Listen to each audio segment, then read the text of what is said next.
Welcome back to Dream Drop Distance. This isn't the first time I've slept on the ground mysteriously. Where is he?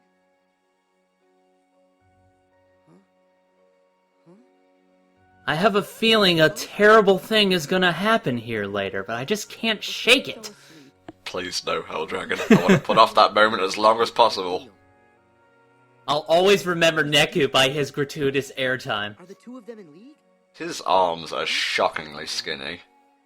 That's part of the World Ends With You style, if I recall correctly. Looks okay in 2D. Translate that to 3D and it slightly becomes unnerving. And here's another big mechanic of Dream Drop Distance, the drop mechanic, where you have a meter, the drop meter, like it's explaining here. After it empties, you switch over to the next character. This is pointless. Like, I'm sitting here, I'm trying to legitimately think of a good reason this mechanic is here that forces you to switch characters, and I can't find any. There's literally nothing good about forcing you to switch characters like that. And if you switch characters on a boss, the boss's health refills to max when you come back in as the character you're fighting him as. So I don't see a point of it at all.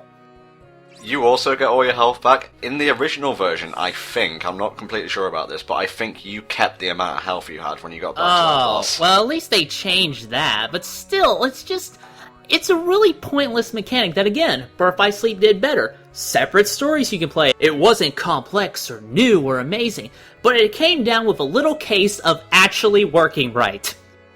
You won't be seeing his drop during levels. We're basically going to do this playthrough in chunks.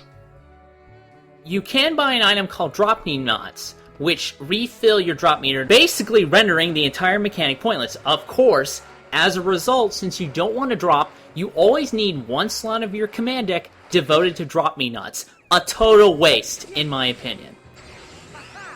Now, something positive about Didada. I actually kind of like the new areas at Traverse Town. I agree. They actually really did expand Traverse Town in interesting ways, like this big open area. You'll notice that a lot of the levels in this game are big open areas to encourage you to use flow motion. The drawback of that, even though they look really big and expansive, nothing is happening in them. It's trying to encourage you to, use flow motion, but also utilize the other mechanics to get around the level, but why do that when you can infinitely jump up a wall? Yeah, I mean, it's just a mechanic that looked cool on paper, but the execution really didn't go anywhere, and as a result, it's kind of infected the other games a little bit, sort of like a retro virus. I'm pretty sure Wesker wants to meet this thing, so he can use it to take over the world. 7 minutes. 7 minutes is all I have until I drop. That's all they had to Photoshop Tally's face in Mass Effect 3, if I recall correctly. That one still stinks. I don't even play the fucking games. It hurts everyone, it's that malicious. That is the curse of EA. Shock Dive is my favourite flow motion attack, just because it has a shockwave at the end of it. Wait, so you hate them when it's being used against you, but when you're using shockwaves, it's fucking great. Now you're catching on. Like we said early on, flow motion is really way too useful, and there's really no reason to use your commands over it most of the time. Well, again, in the early stages of the game. Yeah. At least here you can use a reality shift to actually get something worth a damn, but other than that, really no point. As the worlds are bigger, there are a lot more hidden areas. Unfortunately, I won't be showing all of them off because I like straightforward playthroughs, to be honest, but I do encourage you to explore, fly around, abuse the shit out of flow motion. I guess the various huge areas wouldn't be so bad if these were environments like forests and mountainsides and things like that.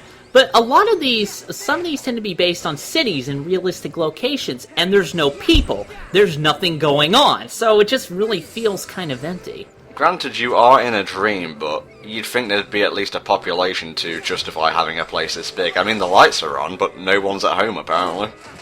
Look, I mean, I meet people in dreams, too. Like, I meet some weird people in dreams, so you would think they would be around. Here, the dream characters are actually pretty organized. Have you ever had a dream before? They don't make sense. Little cool feature back there, if you missed it, there's graffiti on the wall, which actually comes from The World Ends With You.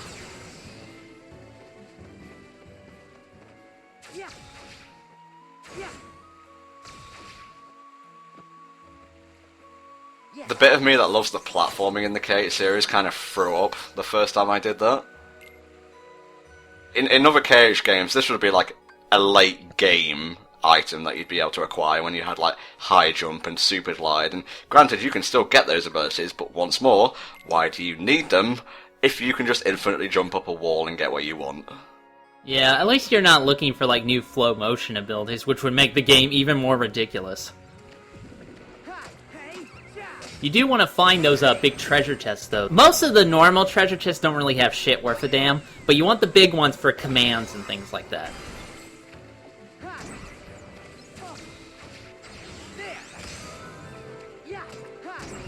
You're just getting your shoes wet. You're not proving anything to me. That's another cool one, the spinny drill attack that they added. What was that, like the prototype name for that move? Psycho Crusher. Name it whatever you like. Spinny drill move. Worlds like Traverse Town really encourage you, the viewer, to watch this in both HD and full screen because it's dark as a motherfucker.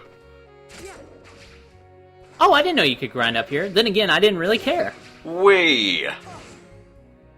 Sorry, okay, I like flow motion, sue me. Well, when flow motion is working right, it's very freeing. I have to admit that, but I think other games have done that better. Wow! More pointless side game shit! Hey, any chance you're Neku's partner? Huh? I'm not really sure. All I know is that my name is Rhyme. You mean... you've Oh lost god, your it's Chain of Memories 2, Electric Boogaloo. No! Don't make that joke, because it will happen in real life. Okay, this is a slight spoiler. This is Rhyme. She is Beat's sister. Oh. Well, that would explain why they wear similar hoodies. Yes, exactly. That is a hoodie, I agree. I know my urban clothing, thank you. Come on, Ryan. Now, in the original game, it was like a point of contention as to whether Rhyme was a boy or a girl. Here, they just dropped that completely because it's not really needed in terms of the story. Yeah, and really, again with the voice actor. Well, I mean, for like, for like little boys in like cartoons, they usually get like women to play them anyway. You can mask that either way, but here, again, I really don't see the point.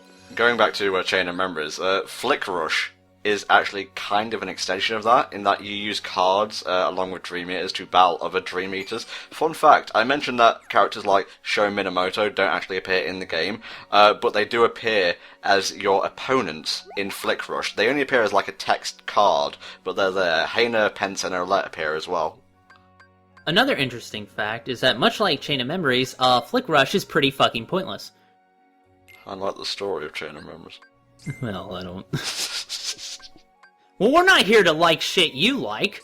We're here to give the fans what they want, and that means endless trashing of a series that kind of has some okay points here and there. I fucking love Kingdom Hearts, I'm just gonna say that. I'm not gonna reply to that. Positivity, no! Kingdom Hearts and I are in counseling right now. It's been very hard, but we're trying to work things out. Now, if you're trying to get link points for your Dream Eaters, doing minigames like balloons and water barrels, very good thing. Well, yeah, but again, you can get most of that just battling enemies with them normally. It is optional, but again, if you're gonna throw in all this optional shit, why is it even in the game? Also, they have, like, dyes you can buy for, like, your various Dream Eaters. I bought a black dye, thinking, alright, I'm gonna make Keyvat black like he is in Kamen Rider. But then again, you have to aim the fucking thing and shoot at them while your other damn Dream Eaters get in the way. Why the fuck does this have to be more complicated than it needs to be? Really? I find this very humorous, because I didn't even know you could do that. Hey, Neku, it's you. Hey, it is me. Look at me, I can fucking teleport. What, I'm like 5 people, you don't think I can teleport? You actually still trust me? I'm simple-minded like that. But you know Taken that I to a very extreme extent in this got the game. black coat. He said he could send me home. Me and my partner. But I had to bring you to him first. Of course, he had no proof, which is why I believed him. Why am I wearing wheels on my ears? They're like skull headphones, I think. No big deal. When it really mattered, you stood up for me. And besides, we're friends, right? Listen, at least friends share a milkshake together or something. Neku's really kawaii in this game. That's what 3D will do for you, I guess. Neku, this here is Rhyme. Is she your game partner? No. I would explain the whole Reaper's game thing, but it would make a lot more sense if you just played The World Ends With You. Oh, and Rhymes exploded, so okay. Yes! We were working with bombs this whole time. Sure. Neku! Oh boy, here we go. About some of the Dream Eater bosses. Yeah. One thing about this game is that the Dream Eater bosses, a lot of them tend to be like really huge, big, epic fights, and that's alright in a sense, but as a result, all of them tend to have super armor, and they all tend to have attacks that tend to hit you no matter what. The one thing about this game is that, like in Birth by Sleep, you could spam the dodge roll a lot, and it would get you out of a lot of trouble, and I admit that was a bit easy. But the way they compensate for that is that a lot of these enemies have huge attack radiuses, and they never stop, basically, and there's really rare opportunities to interrupt their attack. A lot of the times, they'll just pound the shit out of you no matter what, and you can't really dodge it that reliably sometimes, especially with this guy, who likes to swat at you, he likes to box the fuck out of you and things like that, and it gets more annoying later on. Dude, the next boss, you know, the one in the world coming up, Hockomonkey here is small potatoes compared to that guy. But as a first boss, this did really not sell me on the various bosses in this game. Later ones aren't as bad. Like I said, Tom said, you know, the one next, that's way more annoying. This guy is annoying, but he's still manageable. I want to stress that a little bit. It's not a hard fight, but the way they're designed just makes them more frustrating than anything. Dream Eaters in general, I would describe, and this is really the only word I can describe them with, they're spastic. They flail about. Very rarely will they flinch. Like, you have to pretty much finish your combo to even get them to acknowledge that you're there. And they're very annoying. And when you couple that with a camera that sometimes just can't, you know, view the world as you'd like it to, it becomes a very frustrating experience. And add flow motion onto that, which can really trip things up. A lot of thing about Dream Eaters is that a lot of them tend to have multi-hit, uninterruptible attacks, and I guess that sort of balances things out from your own combos and things like that, but at the same time it can make them pretty frustrating to deal with, and you gotta wait until they're done with their attack. They juggle you multiple times sometimes. It honestly just kind of makes things more annoying than it needs to be. Well, he's dead now, and we will never be seeing him again.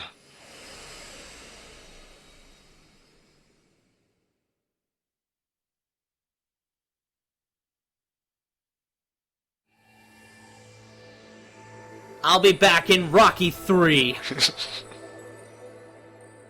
And he goes to heaven, I guess, because he was a good little Dream Eater.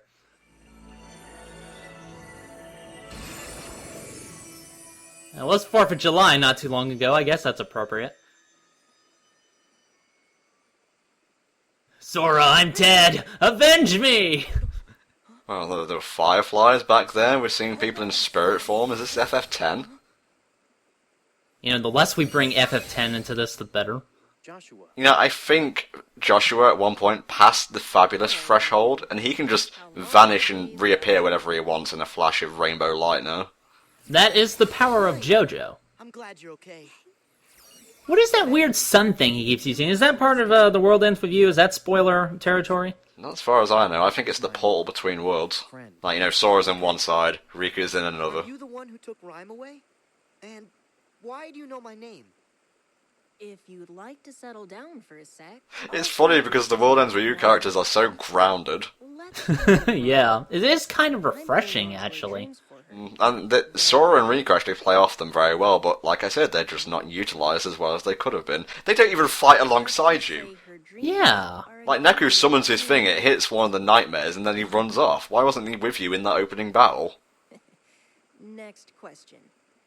How could I possibly know your name? Surprise, I'm Nomura. My mom still wrote it on the back of my shirt, didn't she? It only appears when someone out there has need of shelter.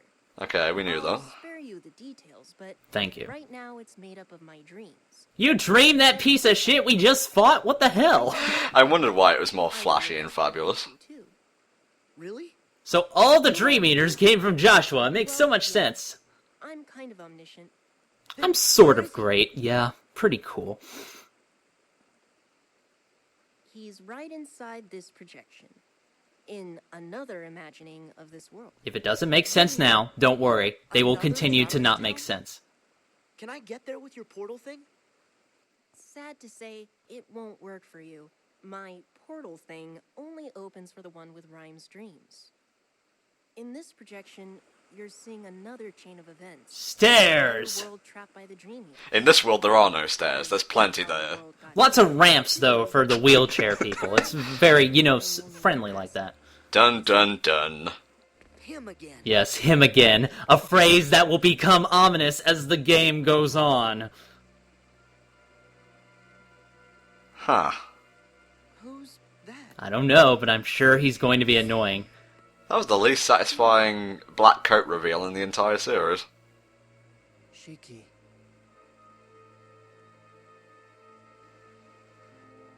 Riku.